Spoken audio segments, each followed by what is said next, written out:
Hi, and welcome to In Talks With. I'm Danielle Radoichin. In this episode, my guest is the artist Richard Malone. Richard was born in Ireland in 1990. He studied at Central St Martin's and after graduating became a name to watch on the London fashion scene during the 2010s. His work has been recognised for its sensitivity towards the environment. As well as being awarded the prestigious LVMH Grand Prix Scholarship and Deutsche Bank's Award for Fashion, he has won the Walmart Prize for creating a fully biodegradable collection. The intervening years have seen his practice become more art-focused, and this year he was the winner of the Golden Fleece Award for Visual Art, Ireland's largest and most prestigious award for contemporary art. As well as touching on his working-class upbringing in Wexford in rural Southeast Ireland, his work explores ideas of queerness and otherness through sculpture, performance, textiles and installation. For 2023, he created a dance performance for the opening of the Hayward Gallery's Dear Earth, Art and Hope in a Time of Crisis exhibition, and has a large site-specific piece on display at the Royal Academy's summer exhibition. I recently visited Richard at his studio in London, where we discussed, in his words, his radical and optimistic work, and why environmentalism is a class issue.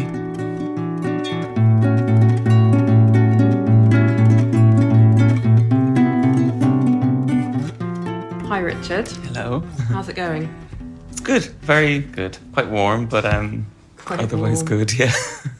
So we're here in your studio in Greenwich. And it's been a massive week. I feel really privileged that I'm talking to you at what it feels like maybe the biggest week in your career. Yeah. Correct me if that's a bit too much of an overstatement, but you've just come off a performance at the Hayward Gallery's summer exhibition, Dear Earth, and you have a big piece at the Royal Academy summer exhibition. So it's mad. Massive, major. It feels massive. Congratulations. Thank you. How are you feeling about it all? It's like unusual. I haven't processed any of it because it all had to get done quite quickly. But good, I feel good about it. It's strange that it's so public facing, I think, but it's one of those things that you do sort of in your studio and don't realise quite how many people will see it. So yeah, it's an unusual thing, but it's quite a rewarding thing. And it's different teams of people that have been extremely trusting in a way that I didn't expect would happen at institutions like those. So I feel really privileged to have had that trust. Yeah. That's quite nice, isn't it, to know that exists. It's good to hear that works like that, yeah. So I was at the opening of that Dear Earth exhibition at the Hayward on a couple of nights ago, and I saw the performance, which was incredible. How did you feel that went? Really good. You had two performances. And it was to kind of celebrate the launch of the exhibition. Yeah, and I think it's a very nuanced idea, that whole exhibition, and we've been talking about it for a long time, but because of other commitments, I had basically 2 weeks to do that. But I take a lot of journals and sketches, and I had a lot of written pieces ready. So we kind of edited it, and I constructed it in a way that was sort of deconstructing an orchestra or what a performance is. So different people are responding to each other. It's not really overly rehearsed. Performers in the show had an instrument or something they could activate, or there was spoken word, but I didn't want it to feel like you were being given something. It was just a happening. And that's really what me and Rachel Thomas, the curator, spoke about from the beginning. We just wanted it to be a happening, and we wanted it to be really about presence. And I don't really mind if it's not documented, because it was about that moment. And I think a lot of what's in the show is really about that. It's quite human, yeah.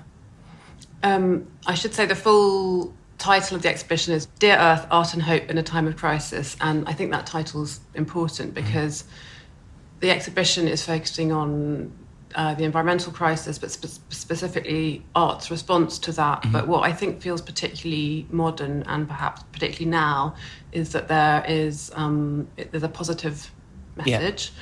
It's inspired by one of the artists who's featured in the exhibition, Ottobong Nkanga's suggestion that caring is a form of resistance, 100%. Which I think is a really lovely idea and concept. And it does feel particularly now, this idea that focusing on biodiversity and regeneration as opposed to just constantly hammering home this message of it's all hopeless and this sort of dystopian narrative that you read so much from and that it's really hard to Yeah. engage with. I mean, you yourself have been an advocate for sustainability for a long time. Yeah. Can you tell me a bit about how you came to talk to Rachel Thomas about being featured in this show and why she thought you were a good fit? I think it's because actually before I started like writing and thinking about the rehearsals, I was on a residency in Ireland on a regenerative farm, and I've done a lot of research with that.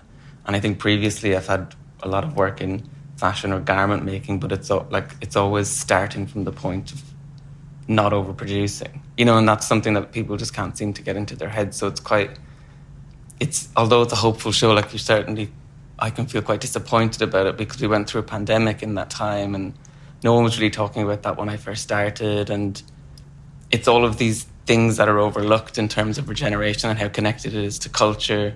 For me, how connected it is to things like queerness or where I'm from in Ireland and class and all of these things that labour is constantly overlooked. And I think Rachel was really instrumental in like curating a show that celebrated, types of weaving or drawing or painting, movement, motion, things that are quite ethereal, things that in my mind are a little bit like witchy and spiritual. And like there's a lot of these ancient cultures that has been part of my research in terms of being from rural Ireland, like pre-colonization. There's all these incredible things that are very similar to Sanskrit or Yoruba tribes about celebrating sun and worship, and they're very ancient. And in things like folklore, you're celebrating biodiversity constantly. Like the whole point of folklore is to make us focus on the earth and be in tune with the seasons. And that's always been something that I've been really interested in, I suppose. And I think Rachel the same. So like the conversation felt very natural in what we were trying to do. And it's also Are you from a similar part? You're from Wexford. I'm from Wexford. Where is she from? She's from Wales, actually, She's from Wales, right. from where my boyfriend is from, near there. But and just being from there, I think, and coming through England, like studying here, like the education is so different here.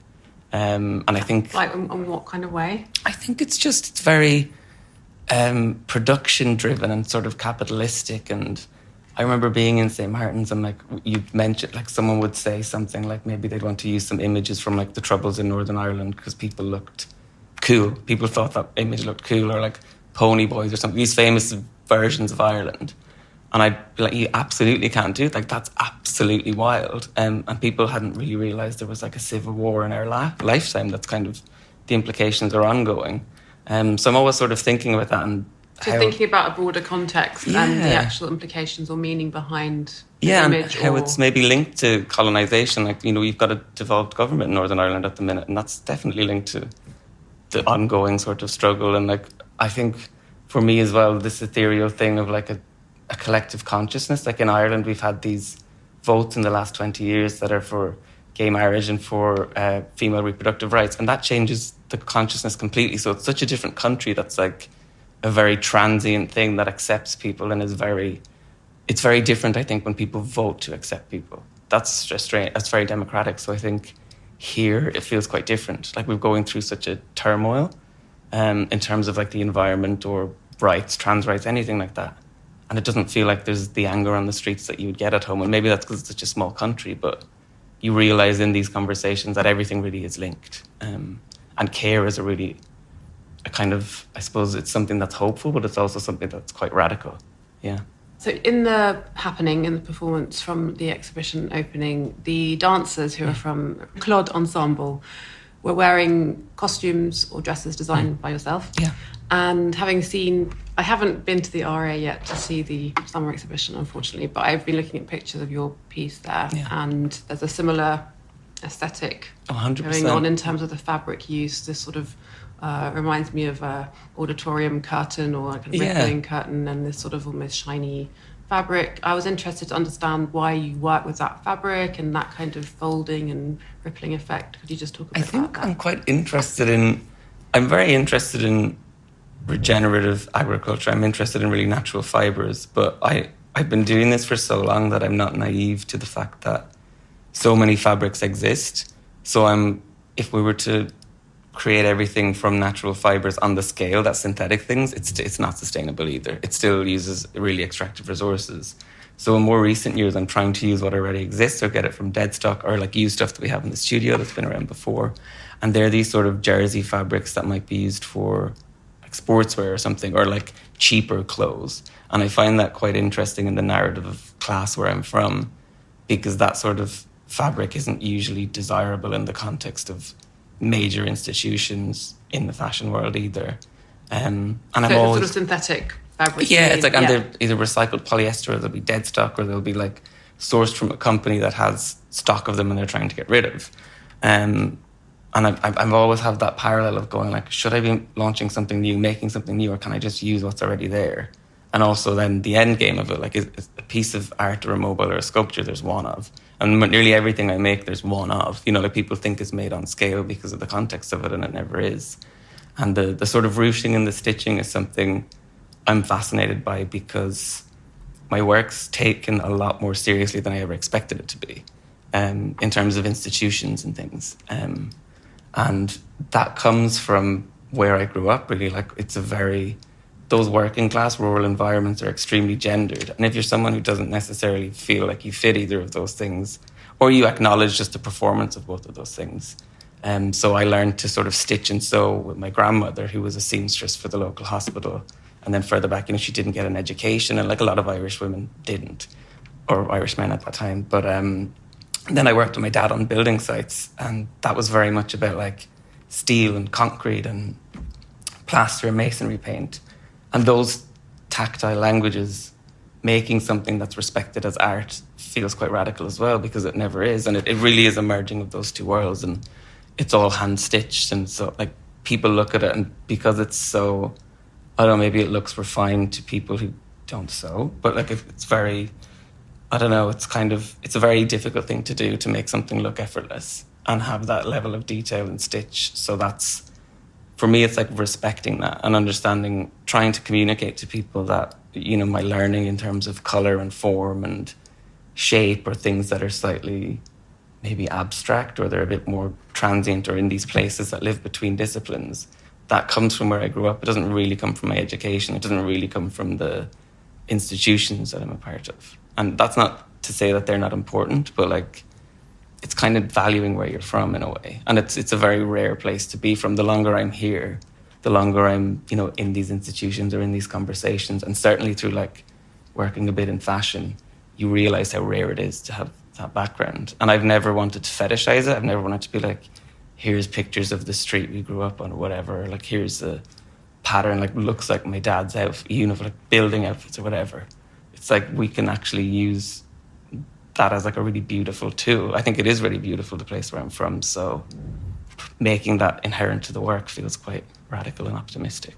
Yeah.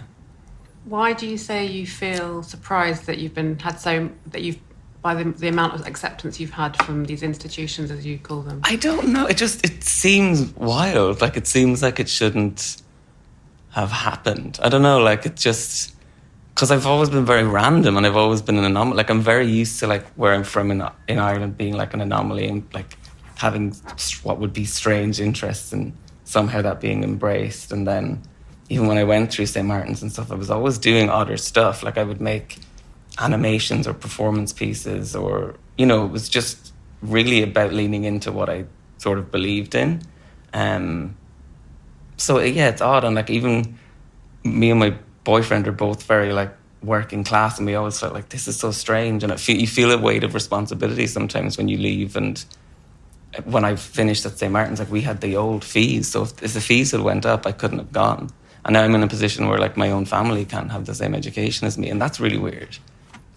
So I feel really lucky, but yeah, it is a surprise. And even we used to live, like when I first graduated St. Martin's, I was living back in Ireland, coming here to do like lecturing work, and I made whatever I made in my dad's shed above it and brought it over. We drove over in a van, actually. And then we moved to Manor House, and we're in one of those like, your studio's here and your bed's above it sort of things. And my first ever studio visit was the MoMA in New York. And that was crazy, because, you know, my boyfriend's also an artist. Wait, when you say your first studio visit, you mean the MoMA came to visit you? Yeah, the MoMA came to visit me in the studio in Manor House, which was mad. So how did MoMA find out about I don't know, student like, living at Manor House? Yeah, well, I had graduated at that point, and I'd made some work. And And this was 2016 or 2017, and they were planning this sort of big show. And I just got an email from them being like, we've sort of followed your work, and we come for a studio visit. And I was like, what are they going to look at? You know? Yeah, I wanted to say no. And then, you know, my boyfriend was like, you have to say it. Like, there's literally no way. And then that was one of the first times that Paolo Antonelli, who was the curator there, was so like mindful of where I'm from and what it means, and she was planning this exhibition, had written really beautiful things about it and really interesting contextualizations to things like, I don't know, Russian constructivism, or just like labor in the sense of stitch of cloth and fabric. And I felt really like, oh, this is a nod to be like, this is the path I'm on, so I can do slightly more abstract things. But that's a weird thing to happen. It doesn't happen often. So I feel like, it's really weird. I mean, it's almost like it's serendipity, I guess.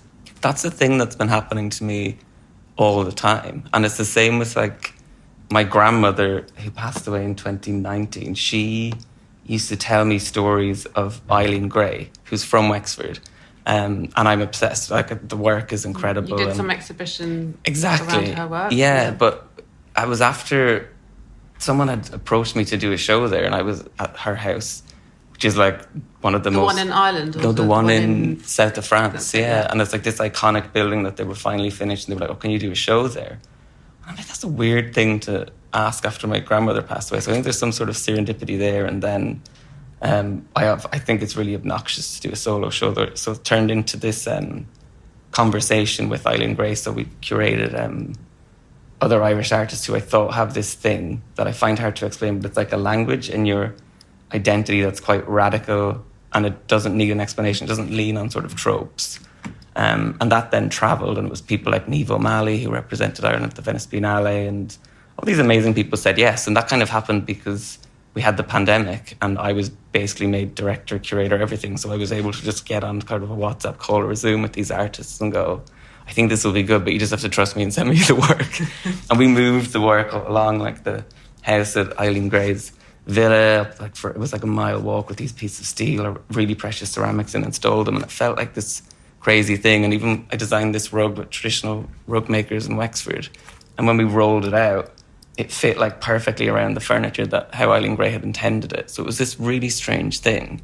And even that notion of storytelling, like my grandmother told me the story of Eileen Gray so I could envision myself having a career like that. So when you were a kid, you were already aware of her? Yeah, and one of the only people I was aware of because of the connection to Ireland. And she had the house in Enniscorthy, which is like 20 minutes from where we live, which she hated. But it was just a strange thing. And she'd always left Did your grandmother know her? No, not at all. And it's very interesting because my grandmother left out the fact that she was like loaded and could do all these things. Because later I was like, how did in 1920s or 1910 Ireland, like how did someone have that career? And, the whole conversation about this Irish modernity thing, I find really interesting because it's such a young, independent country, and people have chosen what represents it. Those people were straight men. And when we got to the end of the show in Wexford, we brought it like to my hometown. Niamh was the one that said to me, she was like, I think we just had a conversation. It was like all of the people selected for the show were selected for their work, but they're all like women and queer people, and from working class rural backgrounds. And that really says something about what happens when you give people that space. And it wasn't intentionally like that. Like that wasn't like the box that we had to tick. It was just, and that kind of represented the change that's happened in Ireland in this sense of modernity. And in terms of synchronicity, when I was doing the show at Eileen Gray, there was a Giacometti show on that we got to go and see. And I didn't know much about Giacometti. I really like him. And then after that, I was asked to go and do a residency with Foundation Giacometti at the National Gallery in Ireland. And it was like these strange things that keep someone's being like, you're doing this and you're not allowed to have a choice in it. It's kind of weird. Amazing. Do you seek these things out, or do you think they just come? No, they just come out of the blue. I don't know how. Even the RA, I was on that residency on a farm in Wexford, like more inland from where I'm from. And then I just had a phone call kind of going, would you be interested in doing the central hall? And I'm like, well, it's March and I need to install it in May. But again, you don't really say no. Because I think if you overthink it, or if I had too much time, it might become a pressured thing. And it really wasn't at all. Yeah. Do you believe in fate? Yeah, I believe more in like sort of intention. And I think, I don't know how to describe it, like sort of a witchiness. Like if you kind of... Yeah, I'm getting that sense. Yeah, and I really believe in it. Is it a folkloric thing that harks back to, there are, obviously in Ireland, in rural Ireland especially, there are so many beautiful stories that have come out of that part of the world. Yeah, I think it is a lot of that. I think folklore is a real gift in an education. Things that aren't traditional education, I always really value. And I think there is something in that synchronicity and that witchy thing, that there's some sort of path you're supposed to be on and there's nothing you can maybe do about it. Were you brought up religious? No, but I went to religious Catholic school until I was 16 or 17 when I finished, so...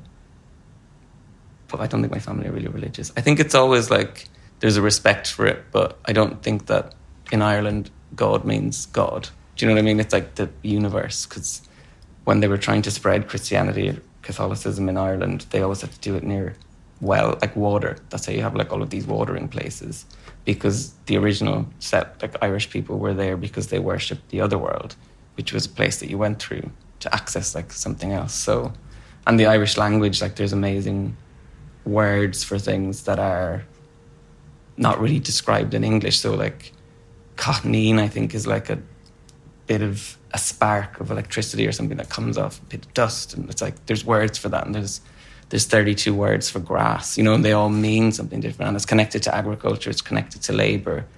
And I wonder if a lot of that language wasn't eradicated, what we'd have words for, or a better understanding of the world, because obviously men decided what we kept, and a lot of words for, female craft or female spaces maybe were lost. So, yeah, and I do, I'm really interested in the folkloric thing because, again, it's ethereal and there isn't a monetary value in it, which feels like in the world now everything needs a monetary value, and that's only one value. It's only one value system, And were your parents supportive of you going to Central St Martin's and getting into fashion design and that kind of thing? Yeah, I think they were. I think You mentioned your dad was in building, and what about your... Yeah, he's a painter and decorator. What did your mother do? My mum she works in... Now she helps severely autistic kids, but she's had a lot of different jobs. So she worked in Argos, or she worked in the sort of shop near her house, and was a mum. So yeah, she had a lot of things to be doing, but they were supportive. I think there's a lot of anxiety because I was quite good at school, so I could have done something quite... Academically good. Good. And I think I could have done something quite academic, but I found it really... Would you have liked to? No, I found it really challenging. I think I found the structure challenging. I like academia and I like reading and I like writing and I like all of those, like really studying. But just the things that I'm interested in. I don't like the kind of forced nature of it.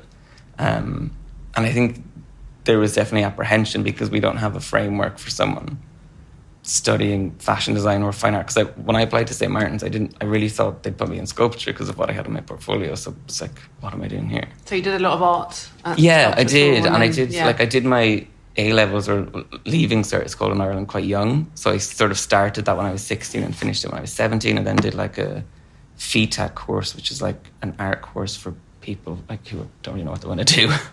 And then I went to Wales, and then from there I applied to St. Martin's. But I was always drawing mainly, drawing and writing. And then I kind of got really interested in more three-dimensional things. Did you enjoy your time when you were at Central St. Martin's? Your time there, it sounds like it's a prison sentence. Did you enjoy your time? I did. And a lot of people complained about it because it is sort of like a game show. But I was really, that's amazing to me. It was amazing that I was there. Did you feel like you fitted in, or did it take you a while to assimilate? No, I definitely didn't fit in. There was a real sense of I remember the first day we did this project. It was like your summer project, and I had done loads of sketchbooks because I was just so enthusiastic about it. And then I had to go first.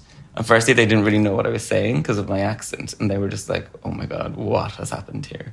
I had all these photos of me wearing like different poles and building site paraphernalia, completely naked in black and white. And I think that they were like, "We don't really know," because everyone was very good at like the politeness of fashion, where they're like, "I've looked at blah, blah, blah designer and blah, blah, blah piece of art, and I've made this lovely black jacket." Right, explaining the references. Yeah, and I was like, I was in Ireland for the summer and I found these poles and I made this. And they were like, ugh. But I always felt very different, but I think I've learned to embrace that.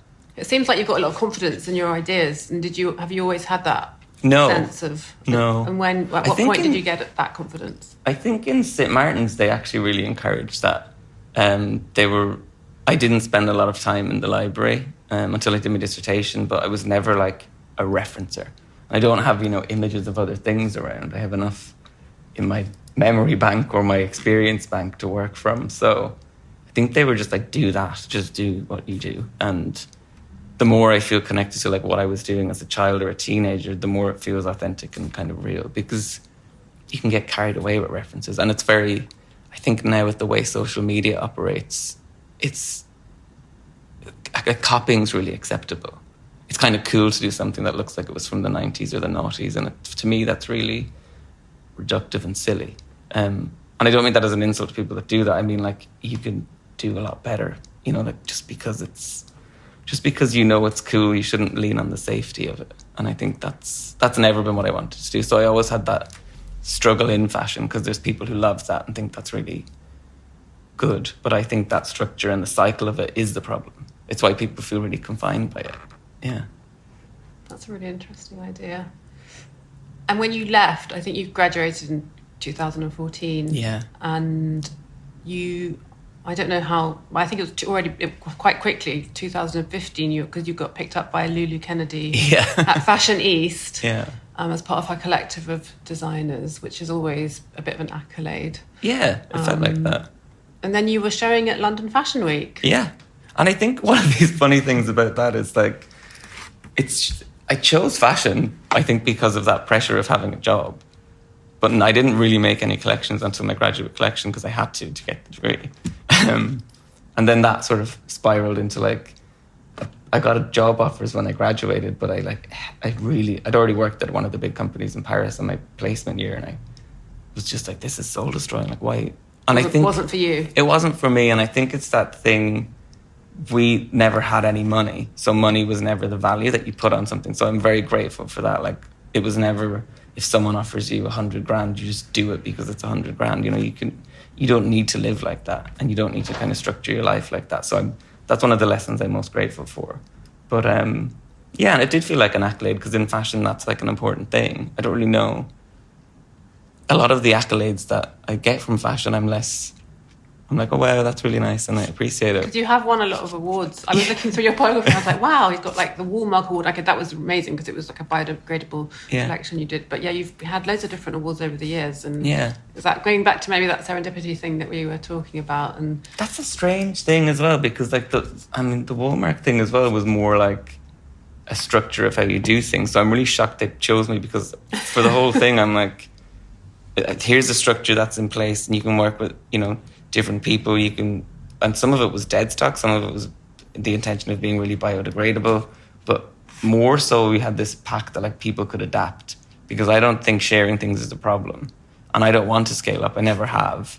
And I think I really loved that thing of making clothes for people, only a few people, but that's what my grandmother did. Well, she always like repaired things for people or made curtains, and she made the clothes for our local hospital. So I like that conversation thing that happens when you're that close to someone. Having a personal relationship or some interaction with the person you're making the clothes for. And I think I only really like fashion in the sense when it is valued like that. Because I've worked with a lot of people in it. It didn't ever feel like that right for me, and everyone who's close to me knows that. But you kind of have to do it. And working with like people like Bjork or Roisin Murphy, I really believe in what they do, and they have like so you've created pieces for them to perform in, or exactly, or just for their life. And Beyonce as well, is that correct? Yeah. Your name is forever entwined on Google search with Beyonce's, I think. Oh well.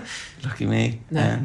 But yeah, there's certain, but you have like with Björk and Roisin Murphy, you had some kind of chats and making things, and like I think also just their music has been really like a gift.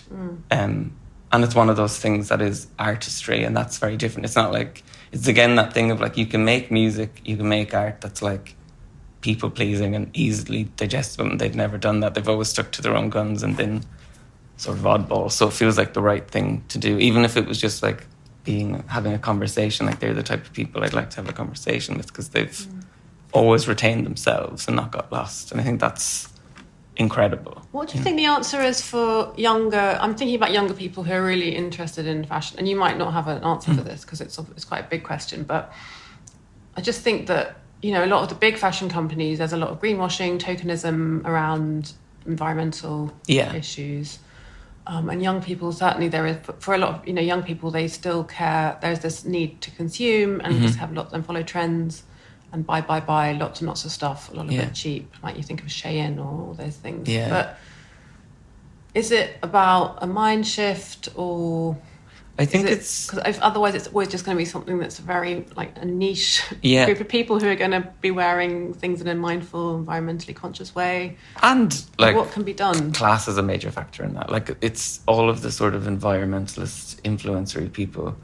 You don't hear from a labourer. You don't hear from someone who makes the clothes. You know, you don't hear about the importance of that culturally or the significance. But do you think it's about giving those people a platform that could... I think it's about giving those people a platform, and I think it's about legislation. Like, it's absolutely bizarre to me that we have a fashion industry. And, like, it's the same thing in the art world as well. Like, some people make so much product, and it's not necessary, but it's also not legislated. And nor is social media. Like, the fact that social media is this thing that's been around for, 8 or 10 years, really, and it's part of people's lives, and it's unlegislated, frightens me all the time, because there's corporations in your home and in your pocket and in your conversation. So it's really...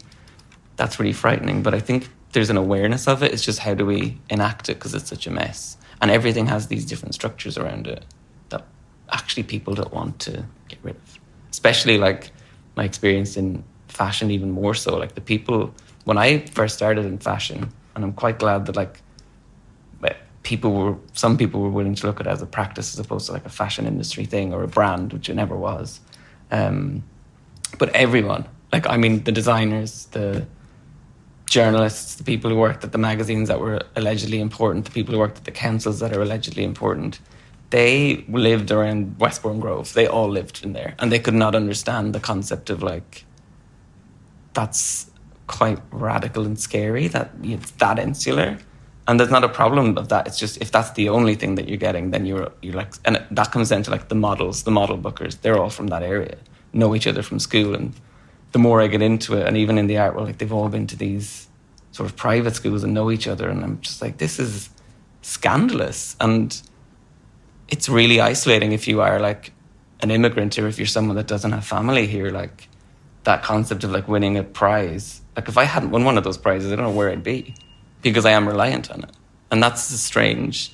Even getting a bursary, like, if I get £5,000 from the BFC or a fashionista or any of those things, like, that's a lifeline, whereas to someone else's pocket money. How do you support yourself financially? I have commissions and sell work, so I'm very lucky. Works of art? Yeah. And I have Arts Council funding and various other things. So it's not like a huge income, but it's not, like, I don't really think I need a huge income. This year you won the Golden Fleece Award for Visual Art. Yeah. Ireland's most prestigious art prize. Yeah. I love the way you sound sort of surprised at that, but... I was really surprised at that, because it is, like, it's got a funny name, but it's, and I think that goes back to, like, Justin and the Argonauts or something. Like, it's a strange name. But at least it's not a corporation name, I suppose, and there's nothing tied into it. And it's a Lilias Mitchell, who left some money because she wanted artists to sustain their lives or whatever. But I won that in March, and that was another real surprise. Maybe you're just much more talented than you ever realised. Yeah, it's not, I don't know, it's not, I think it's because, it's not that I don't think I'm talented. It's like, it isn't that, it's like, I don't think I want to look for prizes to define or validate it. You know what I mean? Yet they keep happening, but it's like, it's not a thing that I think we all need to rely on. I don't think that makes someone a better artist. I think it's just like the conversation that's happening at that minute you're a part of. And, you know, I wouldn't want, although, like, they're really an honour to win and be a part of these things, it's not the be-all and end-all. It'd still be making the same work, I suppose. Probably just in a much, like, smaller space or back in Ireland or something. But, yeah, it's a strange one. Can you see yourself going back to Ireland to live at some point? Since we did the Eileen Gray project in 2020, I've been back a lot. Like, I was there 7 months of last year. I did the residency there, and I had 2 solo shows. So I've spent a lot of time there. And I'm always kind of going there, but I think I'm more like someone that's in between things, and I quite like, I've been that for a long time, you know, like people don't really understand the culture that you're from or the humor that place that you're from or like how you interact, your education, all those things. So like you're always sort of between being understood and not, and in both places now. And I kind of think that's something to maybe embrace. I mean, maybe that's a sign that you're on the right path, that you're just like being able to do the thing that you do, and sometimes you're understood and sometimes you're not, and sometimes people are weary of things that are harder to understand, but that sort of friction is sometimes good as well. Yeah, that's really interesting. Well, some really interesting ideas that you've thrown up in this conversation. What are you planning anything beyond this big moment when you've got this summer exhibition, or you just need a holiday? I'm having a holiday in July. Where are you going? I'm going to Pembrokeshire because that's where my boyfriend's from, and my brother recently had a baby, so we're all going to go as a family there and do like a family holiday and walks and eating. I think that's all I like to do, really. And swim. And then I'll go to Ireland next Thursday.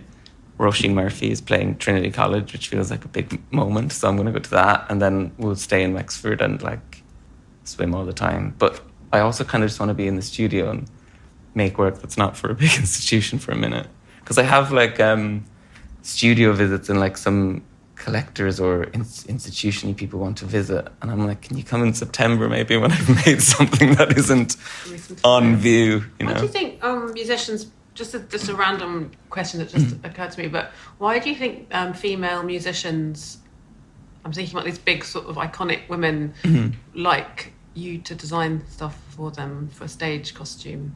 I don't know. And it's kind of, it's particularly those, like my first favourite song that I have a memory of was Bjork's It's All So Quiet.